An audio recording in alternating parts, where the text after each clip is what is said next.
Mi nombre es Ismael. La tarde del 23 de diciembre de 2021 empezó como cualquier otra jornada lenta de cierre de año en Morelia. En la inmobiliaria, casi nadie esperaba concretar algo importante tan cerca de Navidad. Y yo ya había asumido que terminaría el mes con lo justo. A mis 46 años, después de tantos divorcios ajenos y propiedades vacías, uno aprende a no hacerse ilusiones.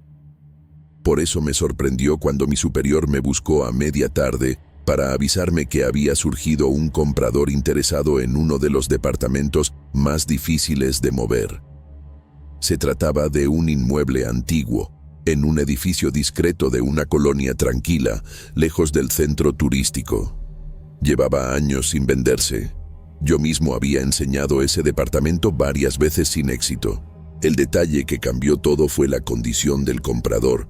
Estaba dispuesto a pagar de contado y, además, la inmobiliaria duplicaría mi comisión si la operación se cerraba antes de fin de año.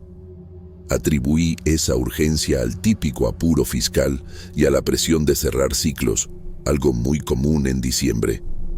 Acepté sin pensarlo demasiado. El departamento llevaba tiempo vacío, aunque curiosamente estaba decorado para Navidad.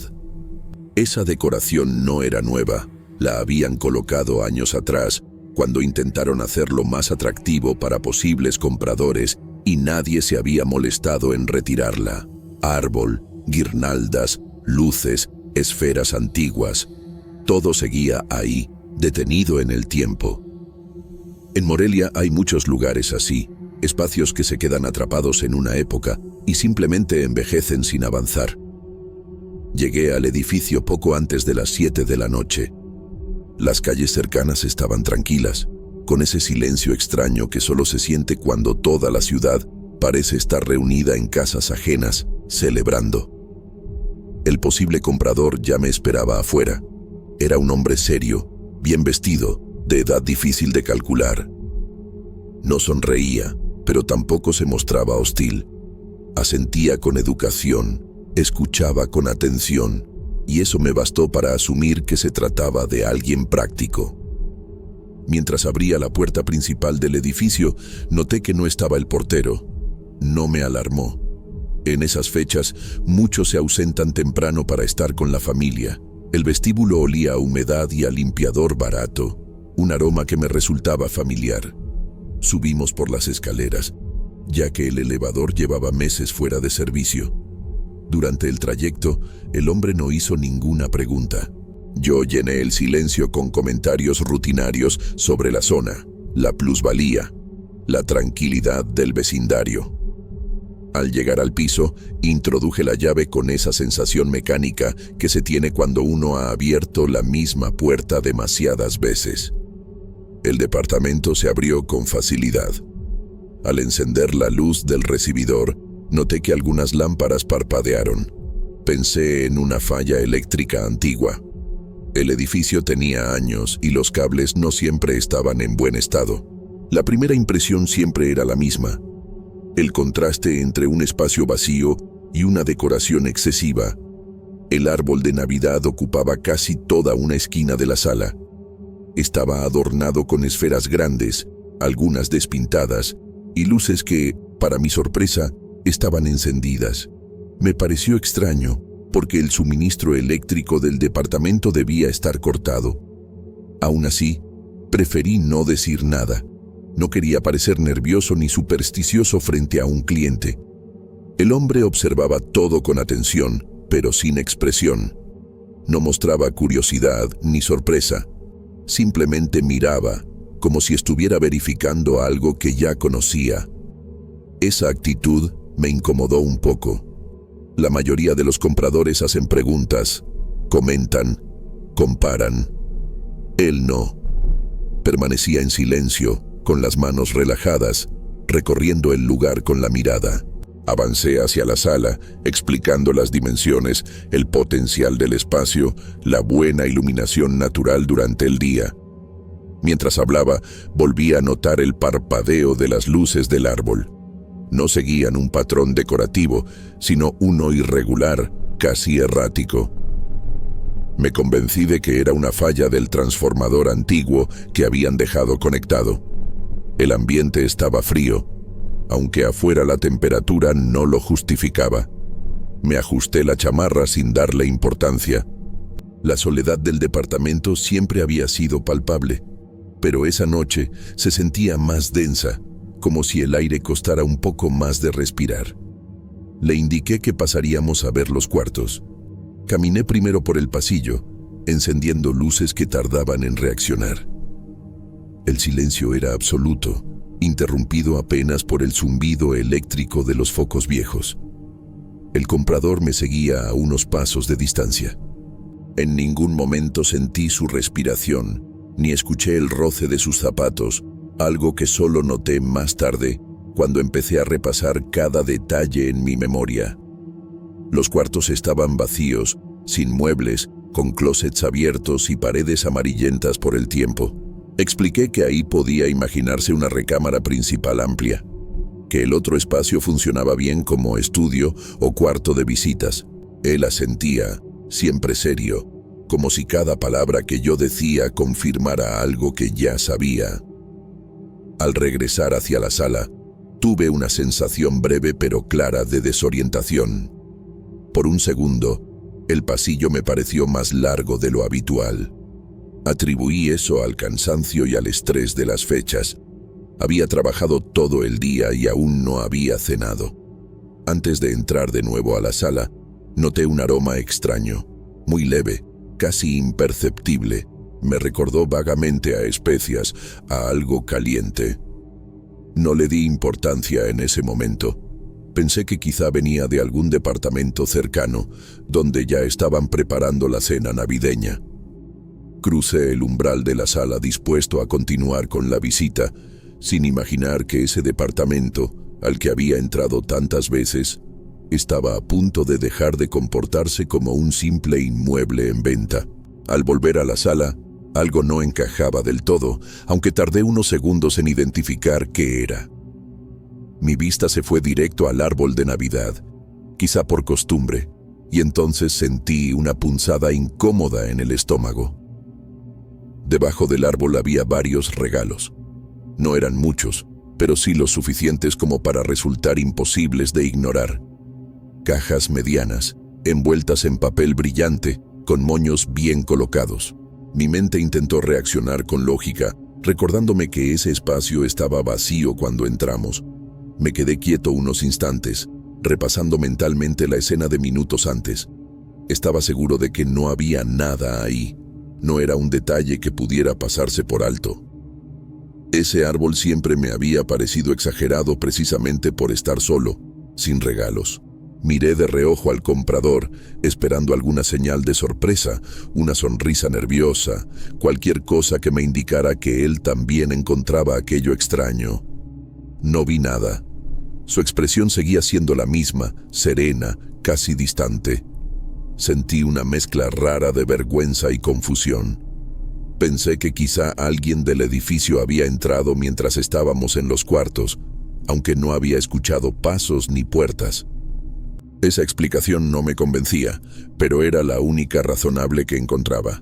Seguí hablando, tratando de mantener la voz firme, explicando las ventajas del espacio, mientras mi atención volvía una y otra vez a los paquetes bajo el árbol. Entonces el olor se hizo más evidente, ya no era un simple rastro lejano. El aroma llenó la sala de manera clara, envolvente. Era el olor de comida recién hecha, de carne caliente, de especias dulces, de algo que me remitía de inmediato a las cenas navideñas de cuando mis padres aún vivían juntos. Me vi, sin querer, sentado a la mesa familiar, escuchando risas, esperando que sirvieran los platos. Esa asociación me estremeció más de lo que hubiera querido admitir. Me aclaré la garganta, tratando de disimular el nerviosismo. Caminé hacia la cocina, convencido de que debía haber una explicación sencilla. Tal vez algún vecino cocinando, quizá una ventilación mal sellada. Pero la cocina estaba tan vacía como siempre. No había estufa conectada, ni gas, ni utensilios. Aún así, el olor era más intenso ahí, como si acabaran de retirar una olla del fuego. Regresé a la sala con una sensación incómoda creciendo en el pecho. Empezaba a sudar, a pesar del frío. Noté que mis manos temblaban ligeramente cuando las metí en los bolsillos del pantalón. El comprador seguía sin decir nada, observando el lugar con atención, como si nada de eso le resultara fuera de lo normal. Esa actitud, más que tranquilizarme, me hizo sentir solo, expuesto, como si yo fuera el único percibiendo que algo se estaba saliendo de control. Fue entonces cuando escuché las risas. Al principio pensé que mi mente me estaba jugando una mala pasada. Eran sonidos suaves, apagados, provenientes del fondo del departamento. Me quedé inmóvil, tratando de identificar el origen. No eran carcajadas exageradas ni gritos, eran risas comunes, cálidas, de esas que se escuchan en una reunión familiar. Venían de uno de los cuartos que acabábamos de visitar. Un escalofrío me recorrió la espalda. Sabía perfectamente que no había nadie más ahí. Yo mismo había abierto cada puerta minutos antes. Aún así, una parte de mí se resistía a aceptar lo que estaba ocurriendo. Pensé en niños del edificio jugando, en paredes delgadas, en ecos. Cualquier cosa servía con tal de no enfrentar la idea que comenzaba a formarse en mi cabeza. Miré al comprador buscando algún tipo de reacción. No parecía inquieto. No volteó hacia el pasillo ni mostró interés por los sonidos. Permanecía en su sitio, con una calma que empezó a resultarme inquietante. Su silencio ya no me parecía una simple característica de carácter, sino una especie de distancia deliberada.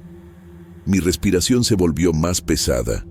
Sentía el corazón golpeando con fuerza, como si mi cuerpo hubiera entendido antes que mi mente que algo no estaba bien. Aún así, intenté mantener el control. Le indiqué, de manera indirecta, que tal vez era momento de terminar la visita y revisar los detalles en otro momento. Mientras hablaba, las risas se apagaron poco a poco, dejando un silencio aún más incómodo que antes. Avancé hacia la sala con la intención de tomar mis cosas y salir de ahí cuanto antes. Cada paso me costaba más de lo normal. El olor a comida seguía presente, ahora mezclado con algo más, un aroma antiguo, difícil de describir. La sensación de estar invadiendo un espacio ajeno se volvió abrumadora, como si ese departamento estuviera preparado para recibir a otros, no a nosotros. Al entrar de nuevo a la sala, supe que la visita había cruzado un punto del que ya no podía volver atrás. Al poner un pie en la sala, sentí que el aire había cambiado. No era solo el olor, que ahora resultaba más intenso y pesado, sino una sensación difícil de explicar, como si el espacio estuviera ocupado de una manera que no podía ver. La mesa, que antes estaba contra la pared y completamente vacía, ahora se encontraba colocada en el centro del comedor. Estaba cubierta con un mantel limpio, de esos que solo se sacan en ocasiones especiales, y sobre él había platos servidos, cubiertos acomodados con cuidado y vasos llenos hasta la mitad. Me acerqué despacio, con el corazón golpeándome en los oídos. Cada lugar parecía preparado para alguien en específico. No eran platos puestos al azar. Había porciones servidas, aún calientes, con vapor elevándose lentamente. El olor era inconfundible, comida recién hecha como la de una cena navideña familiar. Sentí un nudo en la garganta al reconocer esos aromas que pertenecían a recuerdos íntimos, a momentos que uno cree seguros, imposibles de encontrar en un departamento vacío. Conté los lugares sin darme cuenta. Eran varios, más de los que podía justificar con cualquier explicación lógica. No vi a nadie sentado, pero la mesa no estaba esperando, estaba siendo usada. Una presión fuerte me apretó el pecho. Por primera vez, la idea de salir corriendo se impuso sobre cualquier intento de mantener la compostura profesional. Giré la cabeza buscando al comprador, con la necesidad urgente de no estar solo en ese lugar. No estaba. El espacio detrás de mí estaba vacío. No escuché pasos, ni una puerta cerrarse, ni el sonido del elevador. Simplemente no estaba, como si jamás hubiera cruzado esa puerta conmigo. El miedo que sentí en ese momento no fue un susto repentino. Fue algo más profundo, más frío. Una certeza lenta de que había entrado a un lugar que no debía, a una escena que no era para los vivos. Mis manos comenzaron a temblar sin control. La boca se me secó y me costaba trabajo tragar saliva. Todo mi cuerpo me pedía que me fuera. No recuerdo haber pensado con claridad al salir del departamento. Tomé mis llaves, caminé hacia la puerta y la cerré detrás de mí con más fuerza de la necesaria. Bajé las escaleras casi corriendo, tropezando un par de veces sin mirar atrás. El edificio entero parecía vacío, demasiado silencioso. Al llegar a la calle, el ruido normal de la ciudad me golpeó de frente. Autos pasando, gente caminando, luces navideñas encendidas. Me detuve ahí varios segundos, respirando con dificultad, tratando de convencerme de que todo había sido producto del cansancio y la sugestión. Pasaron los días y traté de no pensar en lo ocurrido. El 26 de diciembre llamé a la inmobiliaria con la intención de confirmar los datos de la visita. Necesitaba escuchar una explicación lógica. Del otro lado me informaron, con un tono neutro, que no existía ningún registro de una cita para ese departamento.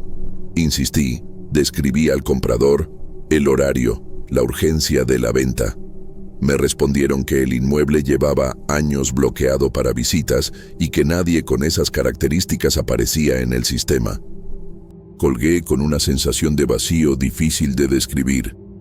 Durante semanas evité pasar por esa calle. Cada vez que veía luces navideñas encendidas en departamentos antiguos, sentía un malestar inmediato. Meses después, supe que el edificio fue sometido a una remodelación profunda. Durante las obras, encontraron restos humanos en el subterráneo, osadas antiguas pertenecientes a varias personas. No dieron muchos detalles, pero se habló de una familia completa. Hoy sigo trabajando como corredor de bienes raíces, pero aprendí a prestar atención a ciertas señales. Hay lugares que se quedan esperando a quienes ya no están, y hay noches, sobre todo en diciembre, en las que Morelia se llena de mesas servidas para personas que no vemos, pero que siguen llegando puntuales a su cena.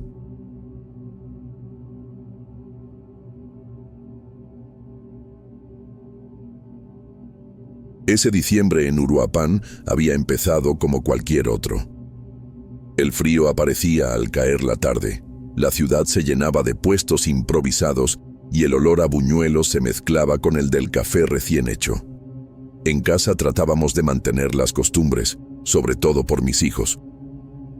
Paula y Murilo esperaban la Navidad con una emoción que yo ya no sentía igual, pero que me esforzaba por conservar para ellos. Me llamo José Carlo. Trabajo como funcionario público desde hace años. Mi rutina es estable, repetitiva, sin grandes sobresaltos. Manuela, mi esposa, cose desde casa para completar el ingreso y cuidar a los niños. No somos una familia de lujos, pero tampoco nos falta lo básico. Justamente por eso, siempre he sido cuidadoso con las tradiciones, pequeños rituales que nos mantienen unidos, que hacen que el año termine con una sensación de orden. Uno de esos rituales era montar un árbol natural. Lo heredé de mi padre. Él decía que el olor del pino hacía que la casa se sintiera viva, que recordaba que la Navidad no era solo luces y regalos. Con el tiempo, esa idea se me quedó grabada. Como cada año, evité los supermercados. Prefería comprar el árbol en esos terrenos improvisados que aparecen en las salidas de la ciudad. Lugares sin nombre, cercados con malla y tablas, donde los árboles se apilan sobre la tierra húmeda. Aquella tarde manejé hacia la salida rumbo a Lombardía donde ya había visto otros años a vendedores armando su puesto. El terreno era el de siempre, irregular, con charcos pequeños, olor a tierra removida y resina. Había pocos árboles y casi ningún cliente. Un hombre mayor se acercó cuando bajé del coche. No parecía apurado, pero me observaba con atención. Entre todos los pinos, señaló uno en particular. No era el más alto ni el más frondoso, pero tenía un color más intenso, un verde oscuro que llamaba la atención. Me dio a entender que ese árbol duraba más que los demás, que no se secaba rápido, que era mejor para una casa con niños. No recuerdo haber sentido desconfianza, solo una ligera incomodidad por su insistencia. Pensé que era la típica estrategia para vender lo que más le convenía. El precio era apenas más alto, nada fuera de lo normal. Acepté. Mientras lo amarrábamos al techo del coche, el olor a pino se volvió fuerte, casi invasivo. Conduje de regreso con las ventanas un poco abiertas, respirando ese aroma que siempre había asociado con algo familiar. En ese momento, todo parecía correcto. Al llegar a casa, Manuela me ayudó a bajarlo. Los niños se entusiasmaron enseguida. La sala se llenó de movimiento, cajas abiertas, esferas guardadas desde el año anterior, luces enredadas. El árbol quedó junto a la ventana, en el mismo lugar de siempre. Nada fuera de lugar. Esa noche, mientras cenábamos, el olor del pino seguía presente. No me pareció extraño al principio. Pensé que era normal, que con el paso de los días se iría suavizando. Dejé la base con agua, más por costumbre que por atención real. Después de eso, volví a mis horarios habituales. Los primeros días pasaron sin incidentes claros. La casa se veía bien, el árbol lucía igual que el primer día. Tal vez incluso mejor. Lo que sí noté fue que no había agujas en el piso. Siempre, otros años, tenía que barrer al menos un poco cada mañana. Esta vez, el suelo permanecía limpio. Con el trabajo y los pendientes, olvidé regarlo. No fue intencional, simplemente no lo pensé. Una semana después me di cuenta de que no había revisado el nivel del agua. Me acerqué esperando encontrarlo seco. La base seguía húmeda y el árbol intacto. Ese detalle me provocó una breve satisfacción. Pensé que el vendedor tenía razón, que había hecho una buena compra. Sin embargo, esa misma noche empecé a sentir algo distinto. El olor ya no era solo intenso, era pesado. Permanecía en la casa incluso con las ventanas abiertas. Se quedaba en la ropa, en las cortinas, en el aire. Manuela comentó que le daba dolor de cabeza. Dijo que el aroma era demasiado fuerte. Yo intenté restarle importancia, convencido de que exagerábamos. Aún así, abrí las ventanas más tiempo del habitual, incluso cuando el frío se metía a la sala. Al acostarme, tardé en dormir. Desde la cama podía ver el resplandor tenue de las luces del árbol reflejado en el pasillo. No sentía miedo, pero sí una inquietud que no supe explicar. Algo parecido a cuando uno siente que olvidó cerrar una puerta, aunque sabe que ya lo hizo. Esa noche escuché el primer estallido. Fue un sonido seco, como madera ajustándose. Pensé que era el mueble de la sala, o la casa acomodándose con el frío. Me di la vuelta y traté de dormir. Al día siguiente, todo seguía igual. El árbol no había cambiado, ni una sola hoja en el piso. El olor seguía ahí constante. Mis hijos pasaban junto a él con naturalidad, aunque Paula ya no se detenía tanto a mirarlo como al principio. Los días avanzaron y empecé a notar que, al llegar la noche, la sala se sentía distinta. No sabría decir cómo. No era oscuridad ni silencio. Era una sensación de presencia, como si el espacio estuviera más lleno de lo normal. Una tarde, mientras apagaba las luces antes de dormir, me quedé mirando el árbol unos segundos más de lo habitual. No encontré nada extraño en su forma. Aún así, sentí el impulso de apagar el pisca-pisca de inmediato. No por miedo claro, sino por incomodidad. Esa fue la primera vez que pensé que algo no estaba del todo bien. No lo comenté con nadie. Me dije que era cansancio, estrés de fin de año, ideas sin fundamento. En ese momento, todavía estaba convencido de que todo tenía una explicación simple. No imaginaba que aquello apenas estaba comenzando. Conforme pasaron los días, el descanso empezó a volverse irregular. No era insomnio total, sino despertares constantes, breves, sin motivo claro. Abría los ojos en la madrugada con la sensación de que algo había cambiado en la casa, aunque todo permaneciera en su lugar. Los sonidos comenzaron a repetirse. Estallidos suaves, a veces seguidos, como si alguien pisara con cuidado el piso frío de la sala. No eran golpes ni ruidos fuertes. Eran pausados, medidos, casi respetuosos. Siempre aparecían después de la medianoche. Antes de ese horario, la casa parecía tranquila. Intenté explicarlo de muchas maneras. Pensé en la humedad, en la madera del mueble, en el propio árbol adaptándose al ambiente. Uruapan se enfría bastante en diciembre y la casa ya tenía años. Me aferré a esas ideas porque eran más cómodas que aceptar otra cosa. El olor del pino seguía intensificando. Por la mañana era soportable. Por la noche se volvía pesado, denso, como si el aire estuviera saturado. Empecé a despertar con dolor de cabeza y una ligera náusea. Manuela notó lo mismo. Comentó que la sala ya no se sentía acogedora y que prefería mantener las puertas cerradas del pasillo. Los niños también comenzaron a cambiar. Paula empezó a despertarse llorando sin recordar qué había soñado. Murilo se levantaba de la cama y caminaba hasta nuestro cuarto, en silencio, buscando dormir acompañado. Una noche, él señaló hacia la sala y dio a entender que el árbol observaba cuando apagábamos las luces.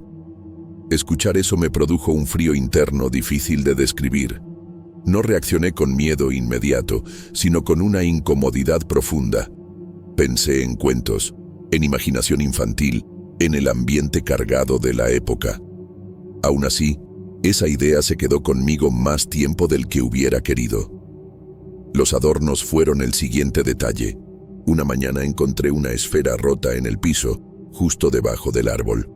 Supuse que alguno de los niños la había tirado jugando y no lo había dicho. No hice preguntas. Al día siguiente, otro adorno apareció en el suelo, intacto, pero fuera de lugar. Conforme pasaron las noches, los objetos caían siempre a la misma hora. Yo no lo vi suceder, pero despertaba poco después con la sensación de que algo había ocurrido. Revisaba el reloj y marcaba casi siempre el mismo horario. No había ventanas abiertas ni corrientes de aire.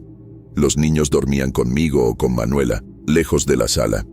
Empecé a evitar pasar frente al árbol cuando la casa estaba a oscuras. No lo hacía de manera consciente. Simplemente prefería rodearlo, encender luces antes de cruzar la sala. El espacio alrededor del pino se sentía distinto, como si absorbiera el sonido. Manuela me comentó que sentía la casa más pesada. No usó palabras dramáticas. Solo dijo que algo no le gustaba, que no se sentía cómoda por las noches. Me preguntó si el árbol seguía teniendo agua. Fue entonces cuando me di cuenta de que había vuelto a olvidarlo. Revisé la base esperando encontrarla seca. El nivel apenas había bajado.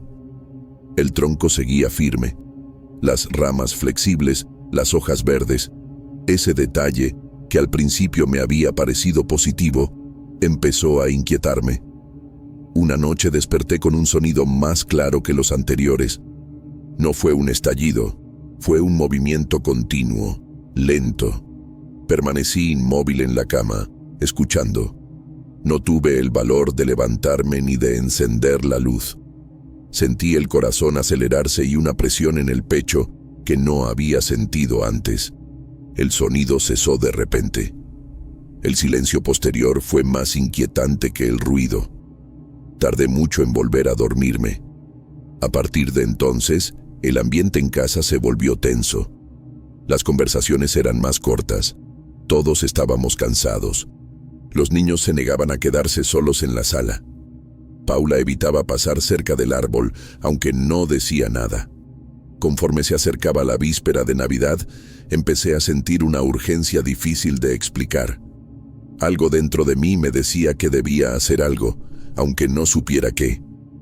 Pensé en tirar el árbol, pero la idea me parecía exagerada, casi ridícula. No quería parecer irracional frente a mi familia. La noche del 23 decidí quedarme despierto. No se lo dije a nadie. Me senté en la sala, con las luces apagadas, y solo el brillo tenue del pisca-pisca iluminando el espacio. El olor del pino era casi insoportable. Me ardían los ojos y la garganta. Me dije que solo necesitaba confirmar que todo tenía una explicación lógica, que después podría reírme de mi propio nerviosismo. Aún así, mientras el reloj avanzaba y la casa quedaba en silencio absoluto, tuve la certeza de que algo estaba a punto de suceder. La madrugada del 24 llegó envuelta en un silencio espeso. Permanecí sentado en el sillón de la sala, con el cuerpo rígido y la atención fija en el árbol. El pisca-pisca lanzaba destellos irregulares sobre las paredes, deformando las sombras. El olor del pino se había vuelto tan intenso que me provocaba náuseas. Respirar se sentía forzado, como si el aire estuviera saturado. El reloj avanzó lento. Cada minuto parecía más largo que el anterior. Cuando marcó poco después de la medianoche, los estallidos regresaron. Esta vez no fueron aislados. Se escuchaban con una regularidad inquietante, como pasos suaves, medidos, rodeando el árbol. Sentí un sudor frío recorrerme la espalda. Pensé en levantarme, encender la luz, romper ese ambiente, pero algo me mantuvo inmóvil. No era curiosidad, era una sensación cercana al instinto, como cuando el cuerpo entiende que moverse puede ser un error. Fue entonces cuando lo vi. A un costado del árbol, entre las ramas, apareció una figura que no estaba ahí segundos antes. No salió de ningún lugar. Simplemente ocupó el espacio. Era alta, demasiado alta para la sala. Su cuerpo era delgado, casi sin volumen, como si estuviera hecho de sombras estiradas. La forma recordaba a un esqueleto cubierto apenas por algo oscuro, irregular, parecido a corteza. No distinguí rasgos claros en el rostro, salvo la expresión. Una sonrisa torcida, antinatural, que no mostraba emoción. No parecía alegría ni amenaza directa. Era una mueca fija, imposible de olvidar. No hizo ningún sonido, no se movió, solo permaneció ahí, al lado del árbol, como si siempre hubiera pertenecido a ese lugar. Intenté gritar, pero el aire no me respondió. Sentí un nudo en la garganta, el corazón golpeando con fuerza desordenada.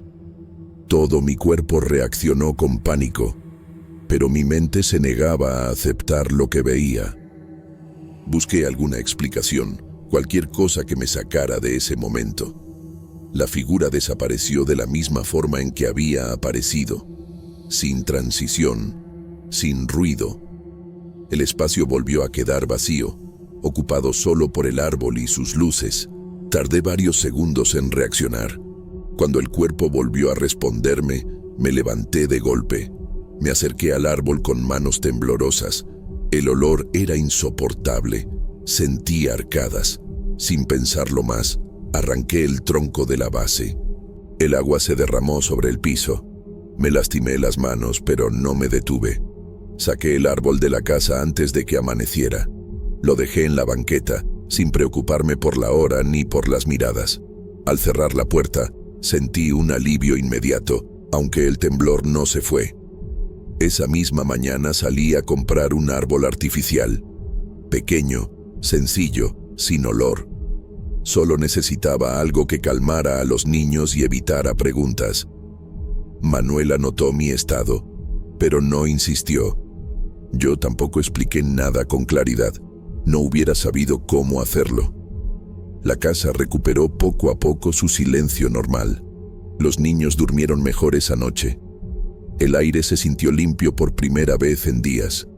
Al día siguiente, mientras hablaba con un vecino antiguo del barrio, mencioné el lugar donde había comprado el árbol. Él se quedó serio.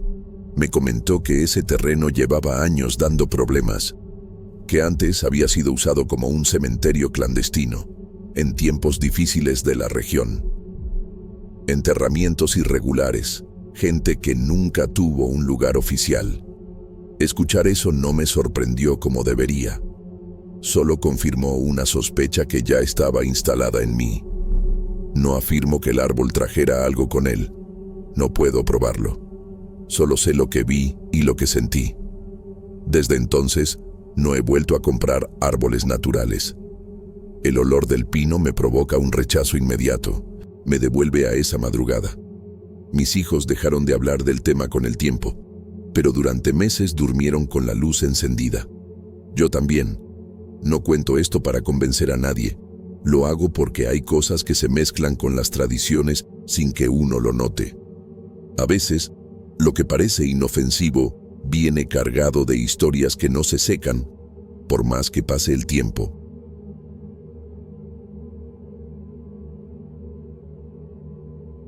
Mi nombre es Rosa Elena, tengo 52 años y soy dueña de una pequeña tienda de artículos religiosos en el centro de Morelia.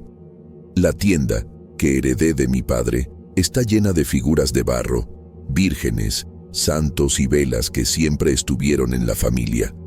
La ciudad tiene algo especial en diciembre, y mi negocio siempre ha sido un refugio para aquellos que buscan algo para poner en su hogar, especialmente durante las fiestas navideñas. La tradición de montar un presepio en mi tienda siempre estuvo presente, gracias a mi padre, que solía poner uno grande, con figuras hechas por artesanos locales.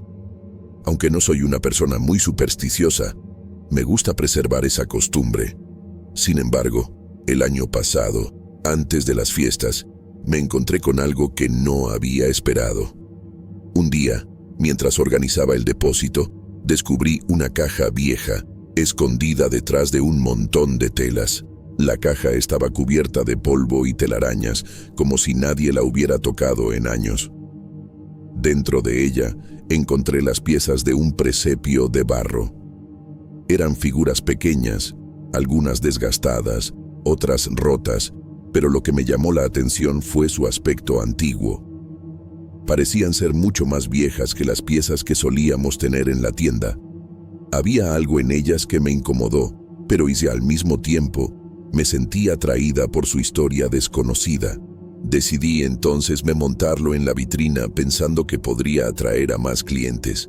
Las figuras estaban hechas a mano, pero no era algo que yo pudiera identificar fácilmente.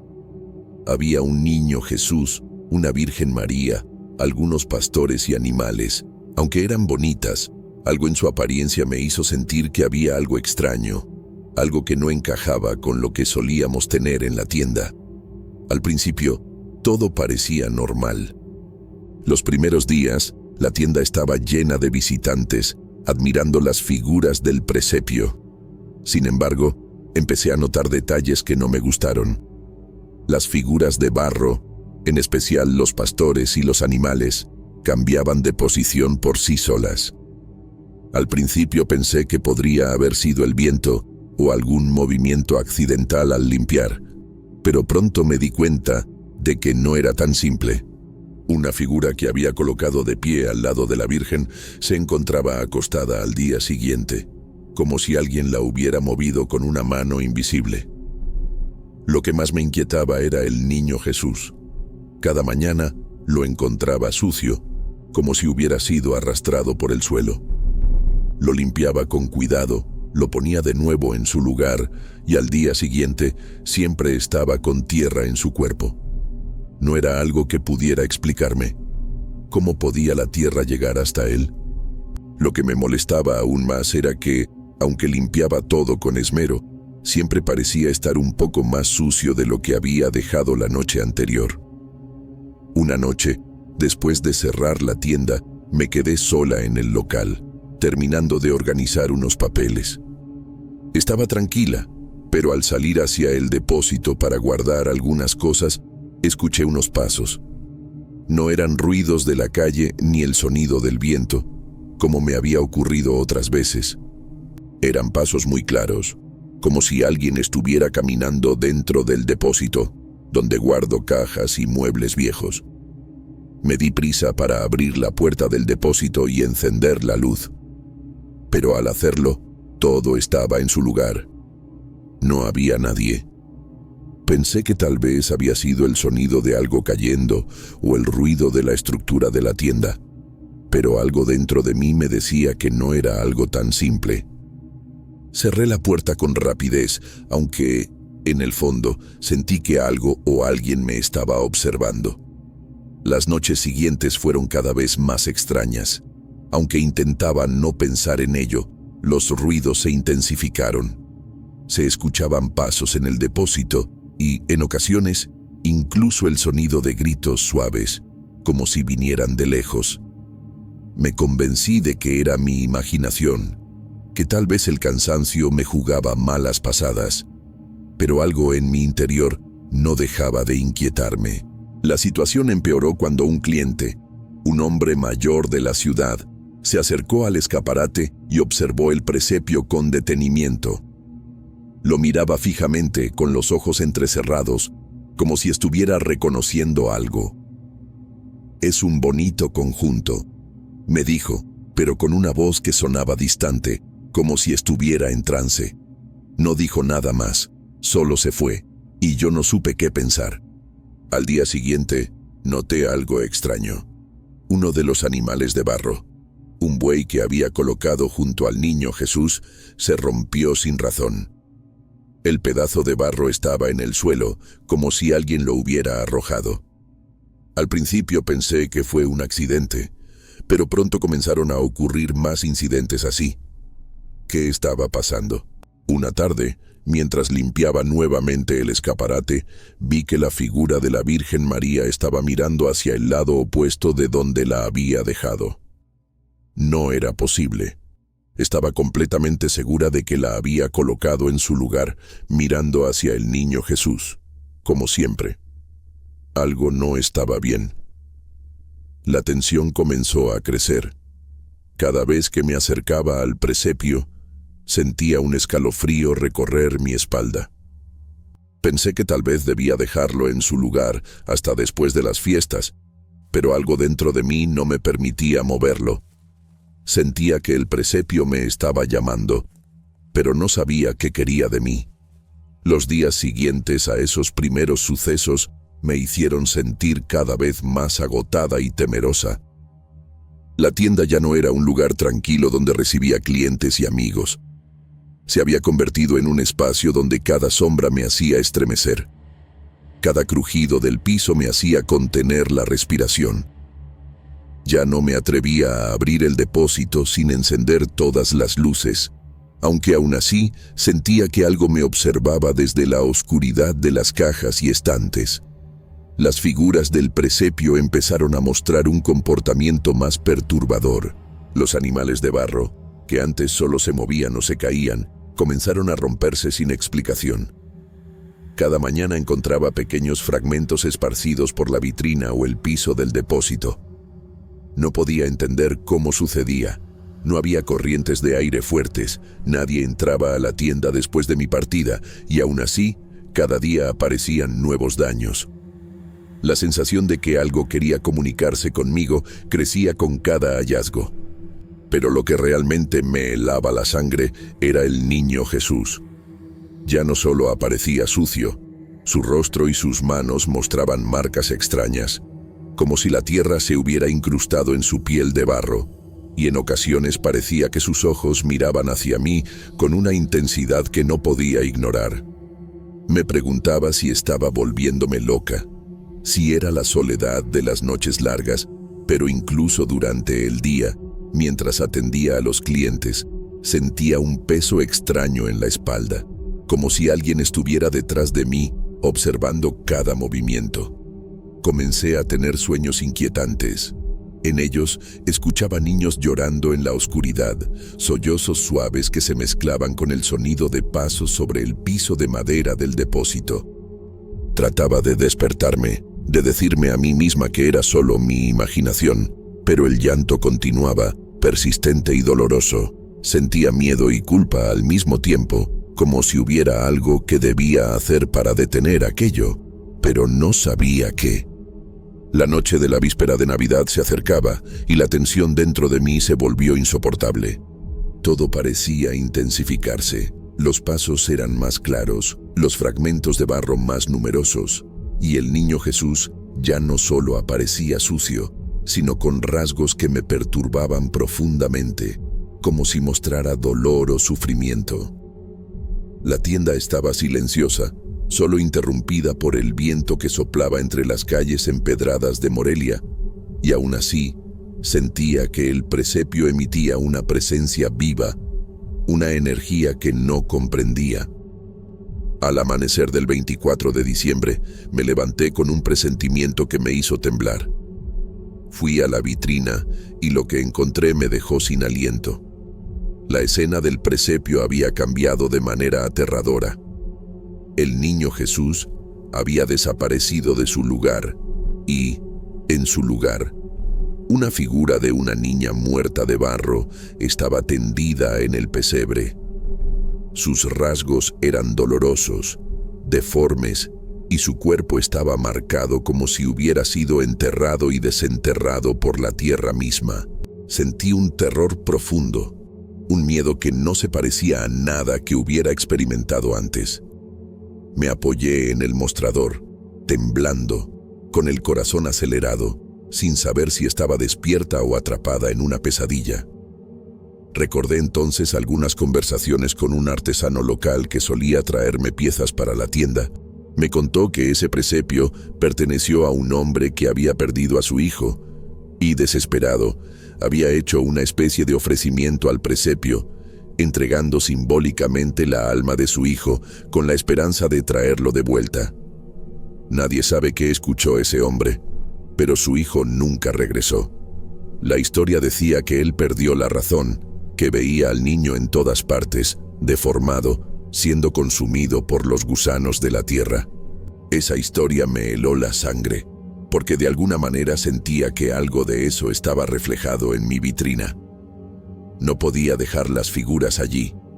Sentí que debía protegerme y proteger a otros del presepio. Así que tomé la decisión más difícil: enterrar todas las figuras en un lugar apartado fuera de la ciudad, lejos de ojos curiosos y de manos inocentes.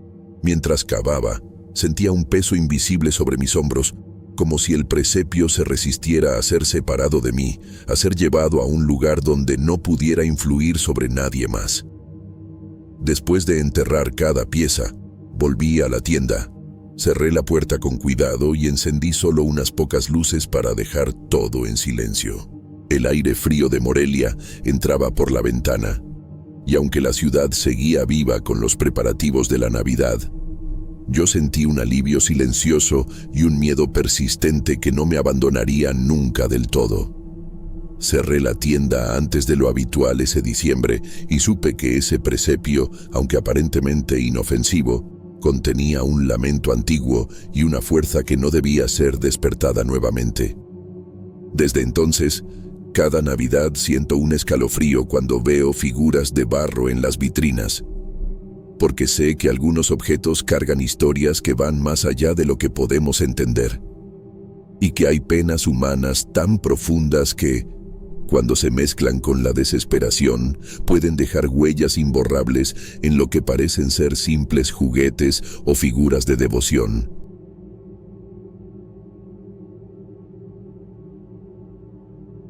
Tenía 29 años, era nuevo en el turno nocturno, y todavía me estaba acostumbrando al peso del uniforme, al silencio de las madrugadas y a la sensación de recorrer calles que conocía desde niño, pero que de noche parecían pertenecer a otra ciudad.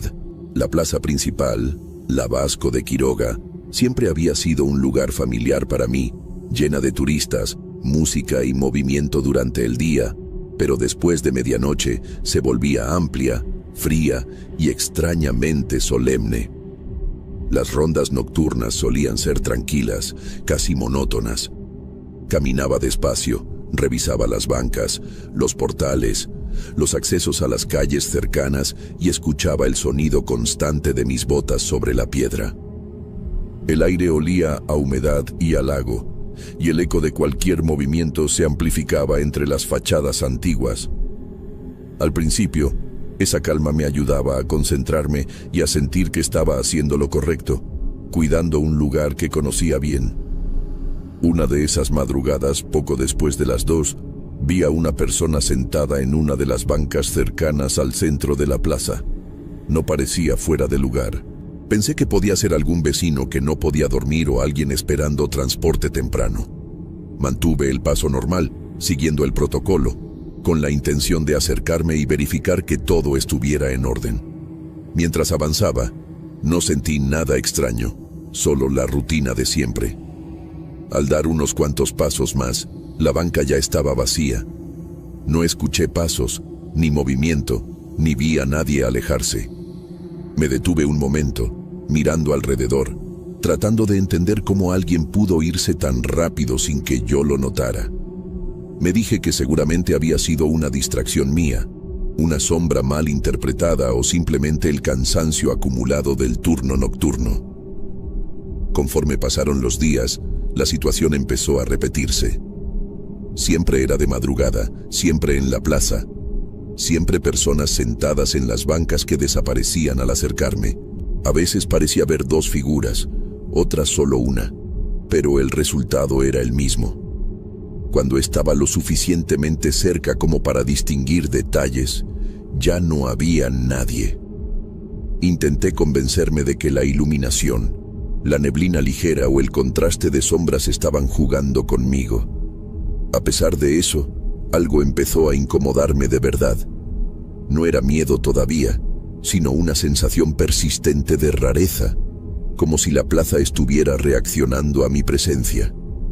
Empecé a prestar más atención a los sonidos, a los reflejos, a cualquier detalle fuera de lugar. Me sorprendía girando la cabeza con más frecuencia, revisando los mismos puntos una y otra vez, aun cuando no había motivo aparente. Durante esas rondas, evitaba comentar lo que veía con mis compañeros. Al ser nuevo, no quería que pensaran que estaba nervioso o que no aguantaba el turno nocturno. Además, no tenía pruebas de nada, solo percepciones difíciles de explicar. En mi cabeza, seguía repitiendo que Pátzcuaro es una ciudad antigua, llena de contrastes, y que de noche cualquier cosa puede parecer distinta. La noche que marcó un cambio real fue aquella en la que la figura no desapareció completamente de inmediato. Mientras me acercaba, tuve la impresión clara de que la persona estaba ahí un segundo más de lo normal, como si esperara a que yo avanzara un poco más. Esa fracción de tiempo fue suficiente para que un escalofrío me recorriera el cuerpo, no por lo que vi, sino por la certeza de que algo no estaba siguiendo una lógica normal. Al terminar esa ronda, regresé a casa con una inquietud que no supe cómo sacudirme. La plaza, que siempre había sido parte de mi vida cotidiana, empezó a ocupar un espacio incómodo en mis pensamientos. Aún no entendía qué estaba pasando, pero por primera vez sentí que las noches en Pátzcuaro guardaban algo más que silencio y calles vacías, y que yo estaba comenzando a notarlo. Con el paso de las semanas, las rondas nocturnas dejaron de sentirse rutinarias. Aunque seguía cumpliendo mis horarios y recorridos, algo en mí estaba siempre en alerta, como si mi cuerpo se adelantara a mi mente. Dormía mal durante el día, despertando antes de tiempo con la sensación de que había olvidado algo importante. Comer se volvió un trámite, y muchas veces salía de casa sin apetito, con un nudo constante en el estómago que no sabía explicar. El radio de la patrulla, que siempre había sido una herramienta más del trabajo, empezó a llamar mi atención de una forma incómoda. Al principio, eran solo interferencias comunes, ruidos breves que aparecían y desaparecían sin importancia. Pensé que se trataba de fallas normales, considerando la antigüedad del equipo y la humedad constante de la zona. Nunca le di demasiada importancia a esos primeros sonidos. Una madrugada, mientras cruzaba la plaza, el ruido del radio cambió. Ya no era un simple chisporroteo, sino algo más irregular, como si varias señales se mezclaran al mismo tiempo. Bajé el paso instintivamente y me detuve cerca de una de las jardineras, intentando ajustar el canal. Fue entonces cuando, entre los ruidos, escuché claramente mi nombre, pronunciado de una forma extraña, con pausas que no parecían humanas. La reacción fue inmediata y física. Sentí cómo se me tensaban los hombros y cómo el pulso se me aceleraba sin control. Revisé el radio varias veces, convencido de que alguno de mis compañeros estaría intentando comunicarse conmigo. Sin embargo, no había ninguna llamada registrada ni respuesta cuando intenté confirmar la transmisión. Todo indicaba que el aparato funcionaba con normalidad. Las noches siguientes, el fenómeno se repitió. Las voces surgían solo cuando estaba cerca de la plaza y siempre de forma distorsionada, como si atravesaran una barrera invisible. No decían nada coherente, solo sonidos, murmullos y, de vez en cuando, mi nombre arrastrado, sin emoción. Empecé a anticipar esos momentos, sintiendo una presión en el pecho cada vez que me aproximaba al centro de la ciudad. Mi confianza comenzó a desgastarse. Ya no caminaba con la misma firmeza y me sorprendía dudando de cada sombra y cada reflejo. El uniforme seguía ahí, pero la seguridad que debería acompañarlo se iba diluyendo poco a poco. Me molestaba conmigo mismo por sentir miedo, pero no podía evitarlo. Había algo en esas transmisiones que me hacía sentir observado, evaluado, como si alguien supiera exactamente dónde estaba. Decidí no reportar nada oficialmente. Sabía que sin pruebas concretas solo lograría levantar sospechas sobre mi estado mental. Me limité a revisar el equipo con más frecuencia y a cambiar de canal sin motivo aparente, buscando recuperar una sensación de control que se me escapaba. Aún así, el radio seguía respondiendo de la misma manera cada vez que cruzaba la plaza. Con el tiempo, los ruidos se volvieron más intensos. Ya no eran sonidos aislados, sino una especie de murmullo colectivo, como si varias voces intentaran comunicarse al mismo tiempo. No entendía las palabras, pero la intención se sentía clara. Cada noche regresaba a casa con la sensación de haber estado demasiado expuesto, como si algo hubiera notado mi presencia y no tuviera intención de ignorarla. Hacia el final de esa etapa, el cansancio emocional empezó a pesar más que el físico. Vivía con la expectativa constante de que algo iba a pasar, aunque no supiera qué. La plaza dejó de ser solo un punto en mi recorrido y se convirtió en un lugar que me provocaba ansiedad antes incluso de llegar. Sin darme cuenta, ya estaba preparándome para un encuentro que intuía inevitable. Aquella noche empezó distinta desde el principio. El aire estaba más pesado de lo normal y la plaza parecía aún más silenciosa, como si el sonido hubiera sido absorbido por las piedras y los portales. Caminaba despacio, con una sensación constante de alerta que ya se había vuelto habitual, aunque esa vez había algo más. Una certeza difícil de explicar que me acompañaba desde que salí de la base. Al acercarme al centro de la plaza, noté algo que me obligó a detenerme.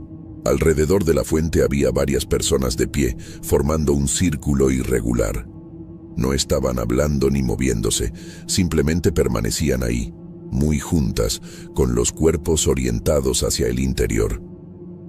Por un instante pensé que se trataba de algún grupo de vecinos o visitantes, pero la quietud absoluta no encajaba con ninguna situación normal.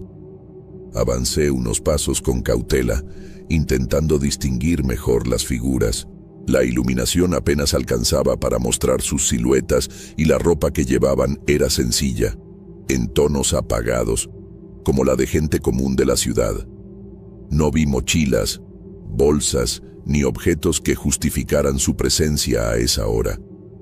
Fue entonces cuando me di cuenta de que todas las cabezas estaban giradas hacia mí. La sensación de ser observado fue inmediata y profunda. No distinguía bien los rostros, pero sabía que me estaban mirando. El cuerpo se me tensó de forma involuntaria y sentí como el estómago se me cerraba. El radio empezó a emitir ruido otra vez. Un sonido denso, mezclado, que parecía amplificarse en el silencio de la plaza. Intenté pensar con claridad, recordando el entrenamiento y los procedimientos. Sabía que debía acercarme o al menos pedir apoyo, pero algo me lo impedía. Cada paso hacia adelante se sentía forzado, como si mi cuerpo rechazara la idea. El murmullo del radio se volvió más intenso, con sonidos que recordaban respiraciones irregulares y arrastres suaves, aunque nadie se movía. El tiempo parecía haberse distorsionado. No sé cuánto permanecí ahí, observando y siendo observado, con el corazón golpeando fuerte en el pecho. La plaza, tan conocida para mí, se sentía ajena, cerrada, como si estuviera aislado del resto de la ciudad. En ese momento, la idea de que algo no humano estaba ocurriendo dejó de parecer exagerada. Sin previo aviso, todo terminó. Las figuras alrededor de la fuente ya no estaban. No hubo movimiento, ni pasos, ni transición alguna. Un segundo estaban ahí, y al siguiente la plaza volvió a estar vacía, iluminada solo por los postes y el reflejo del agua en la fuente. El radio quedó en silencio absoluto, como si nunca hubiera emitido un solo sonido extraño. Me quedé inmóvil, tratando de procesar lo que acababa de pasar. El miedo que sentí no fue inmediato, sino una mezcla de incredulidad y vacío. Revisé el área varias veces, caminando alrededor de la fuente y observando cada rincón, pero no encontré nada fuera de lugar. No había rastros, ni señales de que alguien hubiera estado ahí. Al retomar la ronda, lo hice de forma mecánica, sin realmente estar presente. Cada paso se sentía pesado, y la imagen del círculo alrededor de la fuente se repetía una y otra vez en mi cabeza.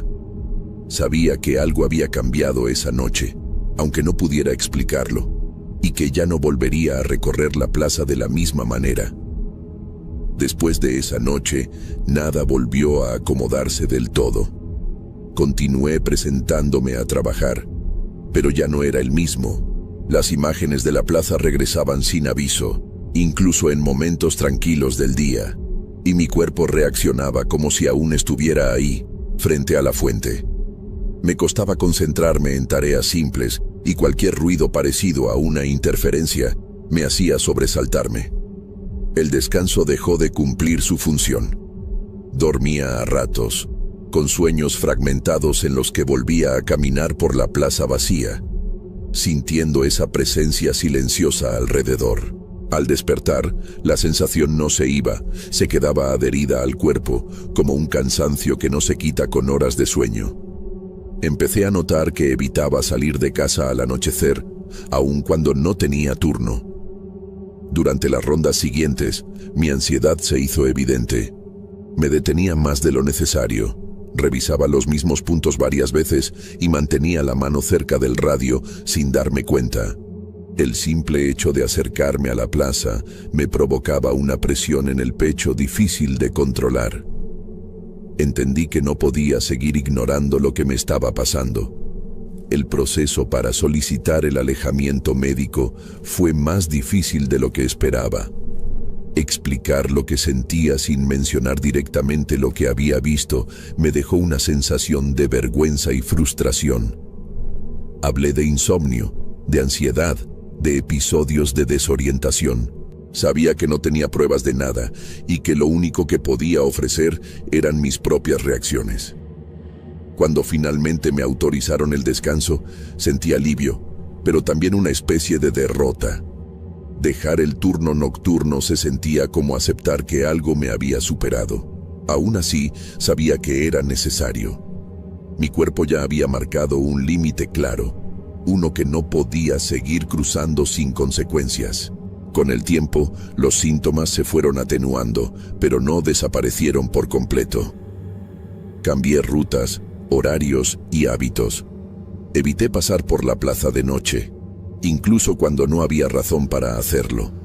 De día, podía caminar por ahí sin problema, como cualquier habitante de Pátzcuaro, pero al caer el sol, el lugar adquiría otro peso. Nunca regresé a las rondas nocturnas. Seguí en la corporación un tiempo más, en funciones distintas, siempre bajo luz artificial y con gente alrededor. Nadie me obligó a explicar más de lo necesario, y yo tampoco ofrecí detalles. Preferí guardar la experiencia para mí, como algo que no buscaba ser entendido. Con los años, acepté que no iba a encontrar una explicación clara para lo que ocurrió.